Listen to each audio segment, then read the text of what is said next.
السلام عليكم ورحمة الله وبركاته. mahadoo dhan alla sugnaatay magacaygu waa Garaad Cabdulaahi. Waxaan rabaa kaliib yar oo aan rabo inaan ku wacyigeliyo ummadda Soomaaliyeed halkaan ku duubo.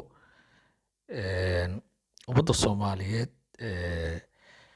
waxaa madaxa ka galay wax la yidhaha qabyaalad oo cudur weyn boqolkiiba markaad fiirido 70 ama 80 waxaad is leedahay qabyaalad ayaa madax martay. kaas ayaana wuxuu ku noqday cudur dilaac ah oo dowladnimadoodii iyo wadajirkoodii iyo isla socodkoodii yani halis geliyey.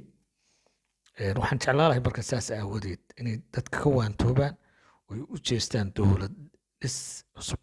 waxaan kula dardaarmayaa madaxda cusub ee hadda loo doortay dowladda federaalka iyo qolooyinka mucaaradka ee kasoo horjeeda inay gacmaha isqabsadaan una adeegaan dowladnimada Soomaaliya si xal waara loo gaaro oo masiir ummadeed ka turjumaya. aad iyo aad mahadsantihiin. magacaygu waa Garaad Cabdulaahi.